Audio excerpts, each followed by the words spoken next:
Hola, bona tarda. Això és una fita mundial. Jo això d'haver de canviar... És la primera vegada que presento un llibre que hem de canviar de local per falta d'espai, per overbooking absolut. O sigui, superar això és molt difícil. Només ho ha aconseguit una persona, que és el Ruiz Zafón, que tenia unes cues a Sant Jordi que donaven 3 vegades la volta a la illa on estava, no? Per enveja de tota la resta dels escriptors. Però ara, la Marcela, jo crec que si aquí hi hagués escriptors, tindries molts enemics, perquè això no és normal. O sigui, normalment en una presentació d'un llibre van 4 gats. 4 gats. O sigui, moltes felicitats, gràcies per estar aquí, perquè, home, dona molt de caliu i s'agraeix molt que estigueu aquí tots recolzant un llibre. A veure, jo ara diré una cosa, que sé que és una mica bèstia, però jo, en començar a llegir el llibre de la Marcela, tenia molta por, estava acollonida. Dic, ostres, a veure, en quina mena de delicte literari... Continúo en castellano, ¿vale? Sí. Venga, sí, porque veo caras de ¿y esta qué hace ahora? Venga. Yo pensaba, ¿en qué delito literario habré colaborado remotamente teniéndola de alumna y diciéndole sí, Marcela, continúa, tira para adelante, esta novela yo creo que está bien, nos gusta? Ostras, siempre da miedo. Y entonces iba avanzando páginas y decía, ¡oh, está bien! Porque además ella me había pedido que la presentara, con lo cual digo, bueno, ¿y con qué cara le digo? Oye, Marcela, no, es un truño, es un pestiño, no me hagas presentar esto, nos vamos a cenar, nos emborrachamos, te consuelo, pero no me la hagas presentar. Y ostras, a medida que iban pasando las páginas, yo... Ostras, le iba diciendo a mi marido, está de puta madre, está muy bien esta novela.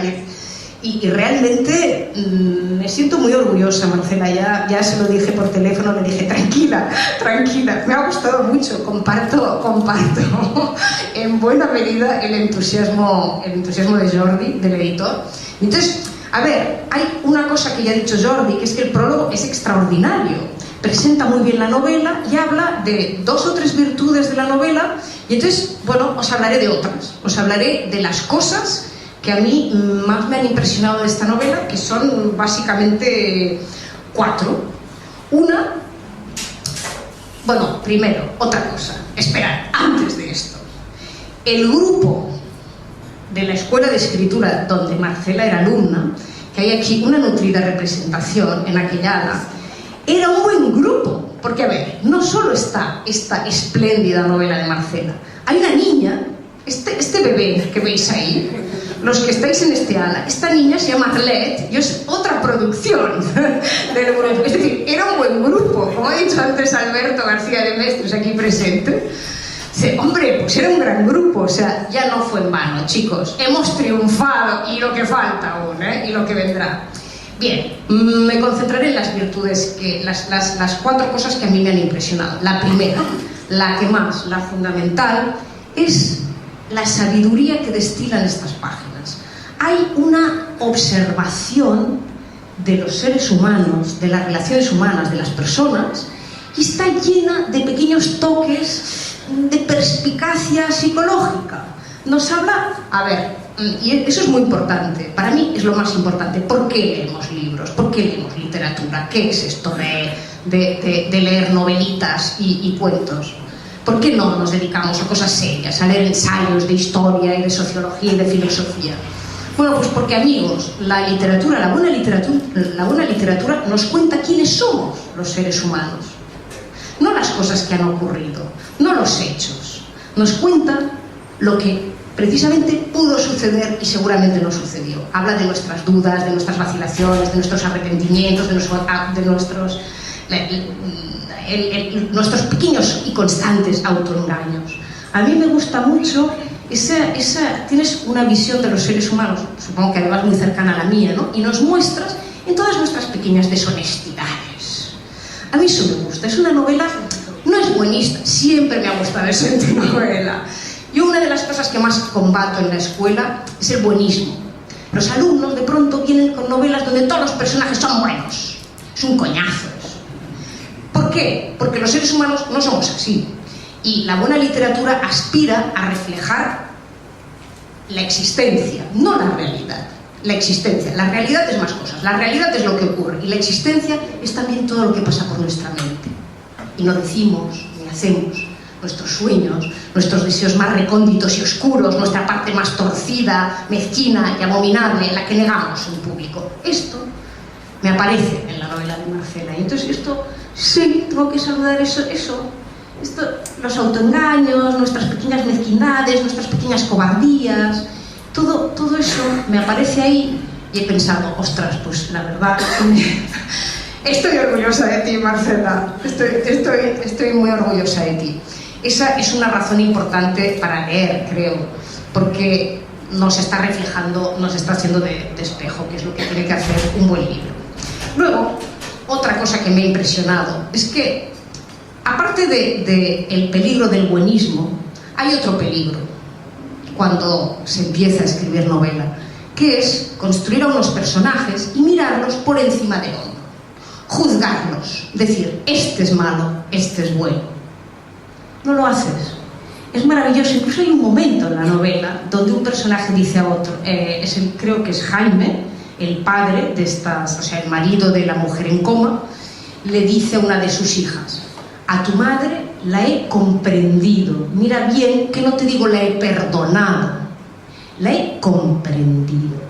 Georges Simenon, un escritor francés muy conocido que escribía novela negra y novela no policíaca, dijo una vez, lo más importante es comprender, no juzgar.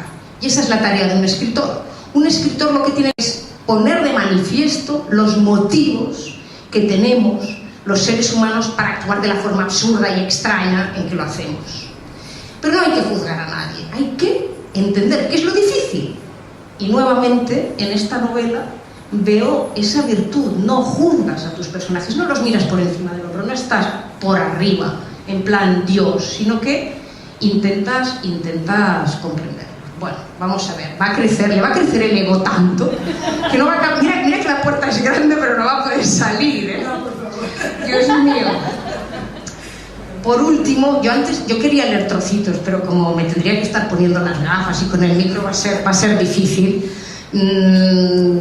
No sé si me encajará leer trocitos, pero otra de las cosas que me ha gustado mucho leer, quizá aquí sí que podré leer algún trozo, es que es una novela dramática, donde evidentemente, bueno, hay alguien que está en coma en un hospital y el marido y las hijas acuden a menudo a ver a esa mujer que, bueno, se está enfrentando, o sea, va obviamente a morir o a quedar muy dañada. Entonces, es un tema dramático y, sin embargo, pese a que hay mucha tristeza en la novela, hay algo que me ha gustado muchísimo, que es la mezcla de tristeza y, sin embargo, una alegría de vivir que se te cuela por la banda, ¿no? Es como Messi, ¿no? Colándose por ahí, y una voluntad de vivir, ¿no? O sea, hay ese raro equilibrio que para mí también es algo que tienen los buenos libros, que es esa portentosa mezcla, dices, es triste, te emociona, o sea, hay algo muy, muy emocional en la novela y, sin embargo, hay mucha alegría de vivir. Espero encontrar el fragmento. Me calo las gafas. Creo que va a ser este. Creo que va a ser este, sí. Mirad aquí, es maravilloso. Una de las tres hermanas se llama Bea, ¿no? Dice, Bea aprovechó el momento para ir al baño. Al mirarse al espejo, se alarmó al ver el estado tan lamentable que presentaba y pensó que no podía presentarse así en público, aunque fuera ante sus hermanas. Entonces buscó en su bolso el lápiz de labios y el perfilador de ojos e intentó dar a su rostro una expresión más agradable.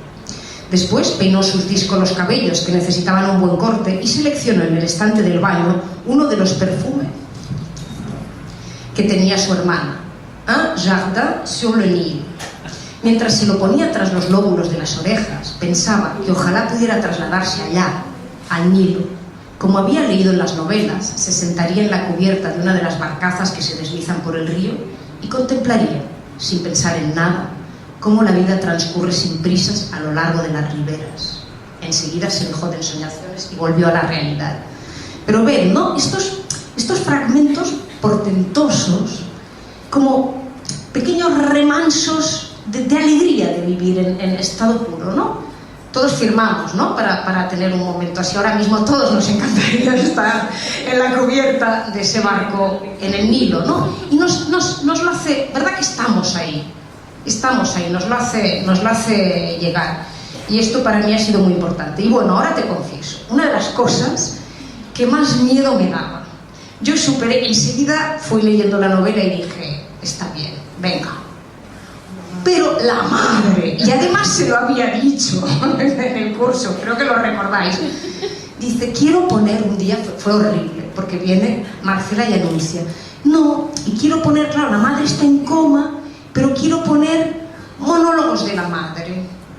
Yo me quedé lívida, pálida, y digo, no, Marcela, no nos hagas eso, vas a fracasar.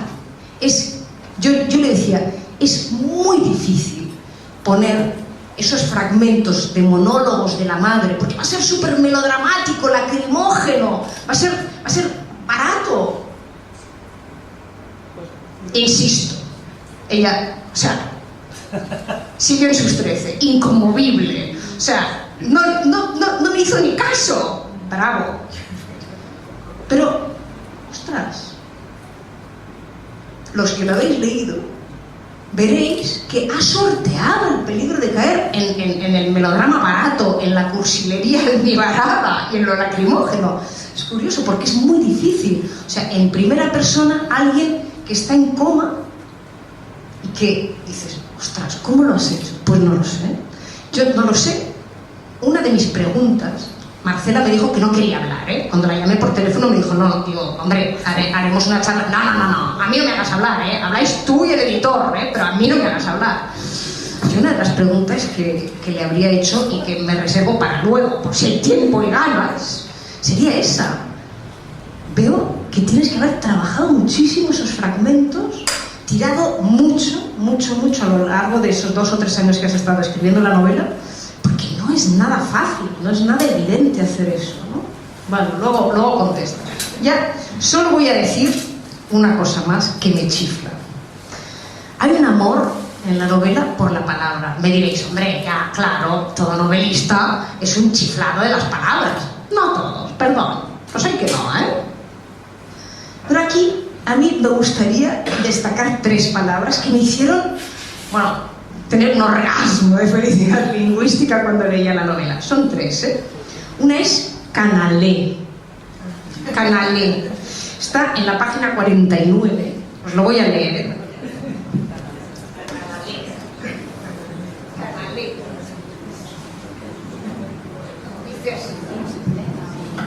Dice el padre Jaime, dice, se estaba volviendo friolero y las mañanas todavía eran bastante frescas. Por eso, a última hora, había añadido un jersey de punto canalé azul marino.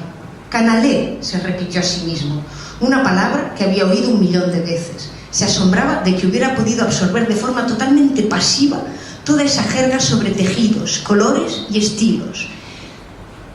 Claro, es un hombre en un mundo, un hombre con una mujer y 3 hijas, ¿no? Qué bonita, ¿eh? La palabra canalé. Pero luego hay otra que ya hacía mucho tiempo que no había oído, me ha parecido digo, ¡oh, qué delicia! Y empecé a emplearlo muchísimo. No, me contagiaste muchísimo. Y los días siguientes a leer la novela continuamente lo estaba diciendo. Dice, Beatriz había escogido un vestido suelto estampado que le quedaba más bien fachoso. Es maravillosa, fachoso. Y entonces empecé a decirle a todo el mundo, oye, hoy vas un poco fachosa, ¿no? Con lo cual mi popularidad con mis amistades empezó a crecer de forma alarmante.